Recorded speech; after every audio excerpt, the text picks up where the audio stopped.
दोस्तों, मैं विकास कुमार एक बार फिर से आप सभी का नव बिहार पाठशाला में स्वागत करता हूं।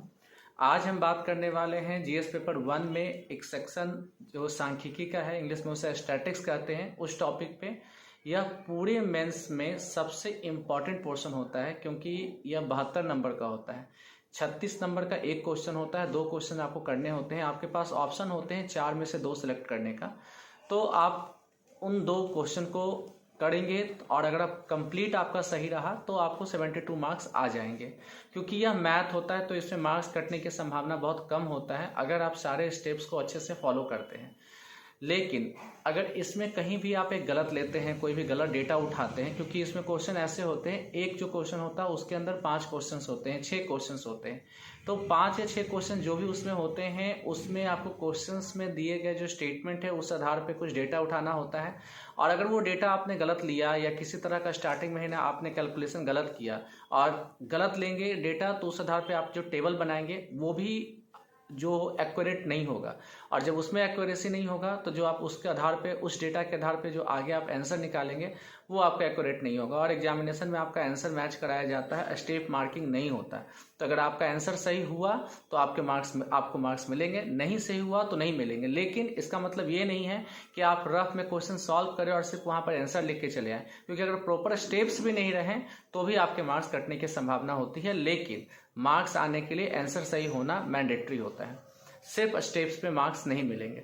लेकिन अगर आप कर लेते हैं तो 72 मार्क्स आपके कंफर्म हो जाते हैं। लेकिन अगर गलत हो जाता है तो फिर आप पास होने वाले जो रेस होते हैं ना, उससे बाहर अपने आप को समझ सकते हैं, क्योंकि यह बहुत टफ कंपटीशन हो जाता है कि 72 मार्क्स का क्वेश्चन गलत हो जाना और उसके बाद फिर मेंस क्वालिफाई करना। तो आइए आज हम इसी टॉपिक पे बात करेंगे कि स्टैटिक्स की तैयारी कैसे करें। क्योंकि प्रीवियस जो वीडियोज हैं उसमें कई ऐसे कमेंट्स आ रहे हैं, कई लोगों का मैसेज आ रहे हैं कि कैसे स्टैटिक्स का स्टार्ट करें। कई प्रकार की भ्रांतियां भी है कि कुछ लोग का कहना है कि जिनका मैथ बैकग्राउंड है वही सिर्फ स्टैटिक्स पे अच्छा कर सकते हैं, वही अच्छे मार्क्स ला सकते हैं। तो मैं ये कह देता हूँ कि जिनका इंजीनियरिंग बैकग्राउंड से या मैथ बैकग्राउंड से, ऐसा नहीं कि सिर्फ वही अच्छा कर सकते हैं, जिनका नहीं है मैथ और इंजीनियरिंग बैकग्राउंड वो भी इसमें अच्छा कर सकते हैं। बहुत टफ मैथ्स नहीं आते हैं, बहुत ही सिंपल आते हैं, जो इसमें कुछ जो इंपॉर्टेंट टॉपिक्स है जिससे रिलेटेड कॉन्सेप्ट्स आपको क्लियर करने हैं, जिसके फॉर्मूलाज आपको रटना है, वो टॉपिक मैं अभी बता दूंगा आपको कि कौन कौन टॉपिक पे ध्यान देना है। अगर उसके फॉर्मूला आप रट लेते हैं, कुछ क्वेश्चंस उससे सॉल्व कर लेते हैं, तो आप भी स्टैटिक्स में 72 मार्क्स ला सकते हैं। इसके लिए आपका बैकग्राउंड मैथ होना या इंजीनियरिंग होना बहुत ज़्यादा मैटर नहीं करता है। दूसरी चीज़, अगर ये भ्रांतियों से दूर होते हैं तो आप इस मुद्दे पे आएँ कि इसके लिए आपको कोई कोचिंग क्लास या ऐसा ये भी करना मैंडेटरी नहीं है। क्योंकि कई लोग पैनिक हो जाते हैं और उन्हें ये लगता है कि अब स्टैटिक्स के लिए स्पेशल टीचर के पास जाएं या हम 5,000 10,000 रुपया देके क्लास करें तभी मेरा स्टैटिक्स में अच्छे मार्क्स आएंगे। तो ऐसा भी कोई यूनिवर्सल रूल नहीं है। आप अगर रेगुलर ध्यान दें, अच्छे स्ट्रैटेजी को फॉलो करें, तो आप स्टैटिक्स की तैयारी घर बैठ के भी कर सकते हैं, आपको कोई कोचिंग क्लास जाने की जरूरत नहीं है। तो आइए बात करते हैं कि स्टैटिक्स का क्या क्या सिलेबस है, आप कैसे स्टार्ट करें, क्या स्ट्रैटेजी फॉलो करें और कौन कौन से इंपॉर्टेंट टॉपिक्स है। आइए देखते हैं। जैसे स्टैटिक्स जीएस पेपर 1 का पार्ट है, 36 मार्क्स का होता है, 2 क्वेश्चंस होते हैं, 72 मार्क्स टोटल है, ये बता चुका हूँ ऑलरेडी। इसमें हम आज जिन बिंदुओं पर बात करने वाले हैं वो बिंदु हैं आपके सिलेबस क्या क्या होता है, रिसोर्स और स्टडी मटेरियल कौन कौन से फॉलो करने चाहिए और क्या स्ट्रैटेजी होनी चाहिए जिस पे चलकर हमें ये चीज़ सफलता इसमें हम हासिल कर सकेंगे। तो सिलेबस इसका कोई ऐसा बहुत ज़्यादा डिफाइंड नहीं है, बस ये है कि ग्राफ रिलेटेड होता है, आपको ग्राफ टेबल बनाने होते हैं। सिलेबस में हम इस चीज़ को रख सकते हैं कि क्या क्या इम्पॉर्टेंट टॉपिक्स है इसके। तो इम्पॉर्टेंट टॉपिक्स तो बहुत सारे हो सकते हैं, बीपीएससी के साइट पे जाकर सिलेबस में भी देखेंगे तो बहुत अच्छे से स्पेसिफिकली आपको बताया नहीं गया है। लेकिन जो प्रीवियस ईयर क्वेश्चंस होते हैं 10 साल के, आप देखें, और जिन टॉपिक्स से क्वेश्चंस रेगुलरली पूछे जा रहे हैं उन टॉपिक्स को आइडेंटिफाई करके मैंने एक इम्पॉर्टेंट टॉपिक्स बनाया है जिसमें आप देख सकते हैं उसको। तो अगर इम्पॉर्टेंट टॉपिक्स की बात करें तो इसमें हम लोग ये देख सकते हैं कि जो पहला पार्ट है लाभ और हानि या क्रैमल बेक्रैमल रिलेटेड ही है, इससे बहुत ज़्यादा क्वेश्चंस पूछे गए हैं। इसी को लाभ हानि को आय और व्यय, क्रैमल विक्रैमल को आय और व्यय में कर दिया गया है। लेकिन जब यहाँ क्रैमल है तो जब हम खरीदते हैं तो ये हमारा क्या होता है, व्यय में कन्वर्ट हो जाता है। और विक्रय मूल्य जब हम बेचते हैं तो हमें आता है कुछ पैसा जो कि आय में कन्वर्ट हो जाता है। तो ये जो कॉन्सेप्ट है आप देख लीजिएगा, आगे इससे रिलेटेड मैं एग्जांपल भी आप लोग को दूंगा। ये लोग इस कॉन्सेप्ट में ना कंफ्यूज कर जाते हैं, तो ये आप देख लीजिएगा बनाकर, क्योंकि कई जगह क्रय मूल्य विक्रय मूल्य की जगह आय व्यय लिखा होता है, आदमी कंफ्यूज हो जाता है कि क्रय मूल्य को आय माने या व्यय माने। ठीक है, इंग्लिश में इसे इनकम और एक्सपेंडिचर कहेंगे। उसी तरह प्रतिशत या परसेंटेज से भी बहुत सारे क्वेश्चंस पूछे जाते रहे हैं प्रीवियस ईयर में, तो ये भी आप इम्पोर्टेंट टॉपिक में रखें। रेशियो वाला तो इम्पोर्टेंट है ही कि अनुपात निकालना होता है, और वो कई अलग अलग मतलब क्षेत्रों में पूछा जा सकता है, ऐसा कुछ नहीं होता है कि एक स्पेसिफिक में ही पूछा जा सकता है। तो रेशियो वाले टॉपिक को भी देख ले। जनसंख्या लिंगानुपात, ये बहुत ही इंपॉर्टेंट है कि रिसेंट में आप देखे होंगे 64, 65 ये सब में कि लिंगानुपात कैसे निकालते हैं, इस पे क्वेश्चन आ गया है। जनसंख्या का परसेंटेज निकालते हैं, इस पे क्वेश्चन आ गया है। तो इसके लिए सबसे जरूरी क्या है कि कैसे निकालते हैं, थोड़ा तो आपको फॉर्मूला भी पता होना चाहिए। दूसरा चीज कि इससे रिलेटेड 1-2 क्वेश्चंस भी आप सॉल्व कर ले, जो आगे जाके आपके लिए हेल्पफुल होगा। जनसंख्या लिंगानुपात के बाद अगर बात करें तो वृत्त से रिलेटेड क्वेश्चन बहुत ज्यादा होते हैं। मुझे लगता है कि हर बार जो 4-5 क्वेश्चंस होते हैं उसमें एक क्वेश्चन वृत्त से होता ही है। आपको इस टाइप का वृत्त होगा बनाकर, और उसमें पूछा जाएगा, कुछ भी डेटा दे देगा और एंगल पूछ सकता है कि कितना एंगल है, इससे आपको परसेंटेज निकालने का पूछ सकता है। तो ये वृत्त में जब हम परसेंटेज निकालते हैं, टोटल 360 डिग्री लेते हैं, 360 डिग्री को 100% कंसीडर करते हैं, उसके बाद जाकर ऐसे परसेंटेज निकालते हैं। तो इसके लिए क्या है कि है तो ये एक तरह से परसेंटेज का ही पार्ट, लेकिन ये वृत्त से संबंधित परसेंटेज पूछा जाता है। तो इसके लिए सबसे अच्छा तरीका है कि इसके कुछ क्वेश्चंस आप सॉल्व कर ले।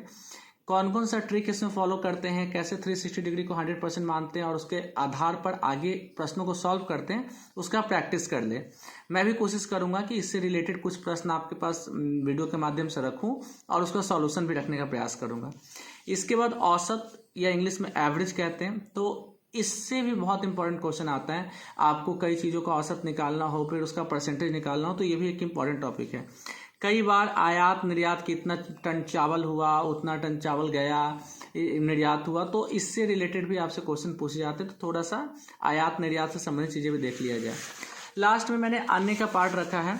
अन्य में क्या है कि ये अन्य में मैंने जमीन पैमाइश इसलिए रख दिया है कि आप देखे होंगे, जब प्रीवियस ईयर क्वेश्चन बैंक देखे होंगे, तो कई बार आपको हेक्टेयर, टन, ये जमीन का क्षेत्रफल, इन सारी चीज़ों का चीज़ दिया हुआ रहता है। तो उसमें क्या होता है कि आपको कॉन्सेप्ट रहता है, फिर भी आप गलत कर बैठते हैं। क्यों? क्योंकि आप हेक्टेयर, टन, क्विंटल, इन चीज़ों से बहुत ज़्यादा अवेयर नहीं होते। आपको पता नहीं होता कि 1 क्विंटल में कितना केजी होता है, 1 टन में कितना केजी होता है, हेक्टेयर को कैसे हम कन्वर्ट करते हैं। तो थोड़ा सा इन चीज़ों से रिलेटेड इन्फॉर्मेशन भी रखें, और इन चीज़ों से रिलेटेड जो भी पहले प्रश्न आ रखे हैं उसको 2-3 बार सॉल्व कर ले। तो ये आप अगर इतना कर लेते हैं तो मतलब थोड़ा बहुत आपके अंदर भी कॉन्फिडेंस आ जाएगा, और आप मेरे हिसाब से 72 में 72 नंबर आसानी से ला सकेंगे, जो कि जीएस पेपर 1 में आपको अच्छे मार्क्स लाने में सहायक बनेगा। और ये ओवरऑल सिलेक्शन कराने में तो हेल्प करेगा ही, आपको अच्छे रैंक लाने में भी हेल्प करेगा। तो ये आपका इंपॉर्टेंट टॉपिक्स हुआ था।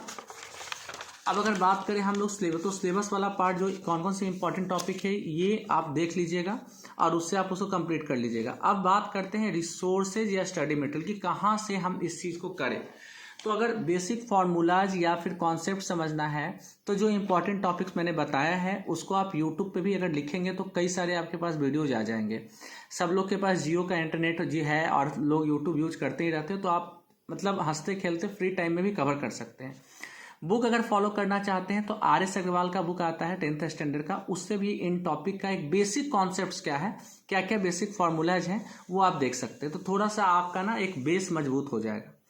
दूसरी चीज़ें जो करना क्या है इसकी तैयारी के लिए, तो बेस मजबूत करने के बाद आपको फॉलो करना है प्रीवियस ईयर क्वेश्चन बैंक, जो मैंने किया था। मैंने इसे ये जीएस का प्रीवियस ईयर क्वेश्चन बैंक है। इसमें हर का ना लास्ट में जैसे देखिए मैंने ये सारे स्टैटिक से क्वेश्चन विद सॉल्यूशन दिए हुए हैं, सारा आंकड़ा वगैरह दिया हुआ है और सॉल्यूशन भी प्रोवाइड किया हुआ। तो आप पहले सॉल्यूशन ना देखें, आप क्या करें कि पहले आप क्वेश्चंस देखें, जैसे कि अगर मान लीजिए क्वेश्चन दिया हुआ तो आप क्वेश्चन पढ़े, क्वेश्चन पढ़ने के बाद आप खुद से उसको सॉल्व करने का प्रयास कीजिए। अगर सॉल्व हो जाता है तो ठीक है, नहीं सॉल्व होता है तब जाकर फिर कैसे इन्होंने सॉल्व किया इसका सॉल्यूशन देखें। तो प्रीवियस अगर 10 साल के भी क्वेश्चंस को आप अगर 5-6 बार बना लेते हैं या 10 बार बना लेते हैं तो आपको एक कॉन्फिडेंस आ जाए कि कैसे क्वेश्चंस आते हैं और कैसे सॉल्व करने होते हैं। तो इस स्टडी मटेरियल को फॉलो करें। इसके अलावा अगर किसी को लगता है कि बहुत ज़्यादा सुधार नहीं है या और ज़्यादा मेहनत की ज़रूरत है, कॉन्फिडेंस नहीं आ रहा है, प्रश्न नहीं सॉल्व हो रहे, तो इसके लिए 2 और चीज़ फॉलो कर सकते हैं। एक तो टेस्ट सीरीज, क्योंकि जहाँ भी आप टेस्ट सीरीज देने जाएंगे, जीएस पेपर 1 का टेस्ट सीरीज होगा तो वहाँ पे स्टैटिक्स से क्वेश्चंस होंगे। तो लिमिटेड टाइम में आप उस क्वेश्चन को सॉल्व करने का प्रयास करें। सॉल्व होता है तो बेटर है, नहीं सॉल्व होता है तो और मेहनत करने का प्रयास करें। दूसरा, कोई बुक फॉलो कर सकते हैं आप। बुक मैं किसी राइटर का नाम नहीं लूँगा, आपको जो बेटर लगता है आप बुक फॉलो कर सकते हैं। मार्केट में बहुत सारे स्टैटिक्स से रिलेटेड बुक्स हैं, तो उस बुक को भी आप फॉलो करके आप अपने, अगर आपको लगता है कि बहुत ज़्यादा ज़रूरत है तो कर सकते हैं। लेकिन मैंने सिर्फ स्टडी मटेरियल में प्रीवियस ईयर क्वेश्चन बैंक से क्वेश्चन सॉल्व किए थे और बस टेस्ट सीरीज बहुत ज़्यादा नहीं लगाया था। तो इस तरह से आप, क्योंकि कम मटेरियल्स रख के अगर ज़्यादा रिवीजन करते हैं तो ज़्यादा अच्छा है। लेकिन बेस मजबूत करने के लिए सारे टॉपिक के इंपॉर्टेंट फार्मूला जब पढ़ लें, क्योंकि अगर आपको फार्मूला ही नहीं याद रहेगा तो आप कैसे सॉल्व कर पाएंगे।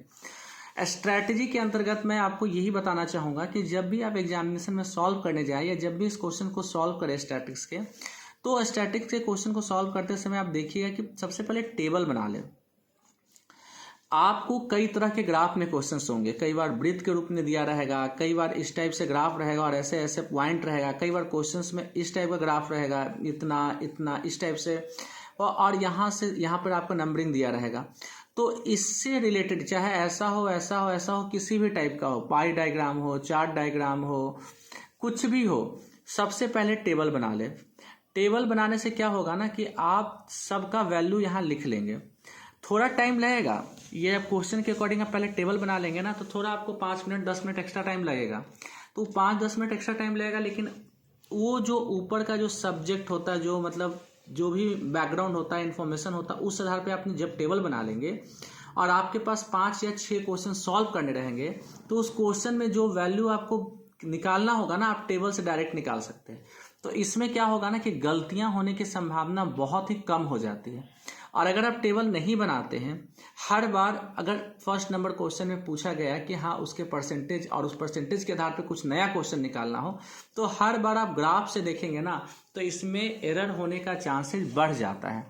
समय भी ज़्यादा लगता है, हौच पौच भी हो जाता है, माइंड से कई चीज़ें मिसमाइंड हो जाता है। तो आप ये चीज़ों को, इन एरर को सुधारने के लिए आप टेबल बना लेते हैं तो बेटर होगा। टाइम स्टार्टिंग में लगेगा 5-10 मिनट, लेकिन आगे क्वेश्चंस में टाइम टेकन बहुत कम जाएगा, ठीक है। लेकिन टेबल बनाते वक्त एक चीज़ सावधानी बरतिएगा, क्योंकि अगर आप टेबल बनाते हैं और आप ग्राफ में मान लीजिए यहाँ पे ये 40 है और ये 30 है और बीच में यहाँ पे है, तो ये इसकी वैल्यू आपको 35 लेनी है, ठीक है। लेकिन कई बार क्वेश्चन में क्या होता है ना, इसके अंदर भी कई ऐसे बहुत सारे बाइफरकेट होते हैं। तो हो सकता है ये जो मैच कर रहा है 35 पे नहीं 34 पे हो। तो आप सावधान, अगर डिवीजन है 40 to 30 के बीच में 10 डिवीजन है तो आप काउंट करें। डिवीजन नहीं है, सीधे बीचों बीच है, तो आप 35 लिख दें। लेकिन डिवीजन है और काउंटिंग में 34 आ रहा है और आपने 35 ले लिया, तो इस आधार पे आप टेबल में जब वैल्यू लिखेंगे तो सारा ही आपका एरर वाला वैल्यू आ जाएगा। और इस टेबल के आधार पे जब आप first second third fourth 5 question solve करेंगे तो उसमें भी आपने गलत वैल्यू लिया है। तो स्टेप सही रहेगा, मेहनत भी लगेगा, लेकिन जो फाइनल आंसर होगा वो मैच नहीं करेगा आपका। और जब वो मैच नहीं करेगा तो आपको मिलेंगे 0 मार्क्स। टाइम भी गया, मेहनत भी गया, मार्क्स भी नहीं आया। तो इसलिए जब आप वैल्यू ले ग्राफ से ना, तो उसको एक बार क्रॉस चेक जरूर कर ले। और अब आप सोच रहे होंगे कि वैल्यू रिलेट टेबल भी बनाए, क्रॉस चेक भी करें, तो बहुत ज़्यादा समय लग जाएगा। तो इस चीज़ को आप रिड्यूस कर सकते हैं प्रैक्टिस से।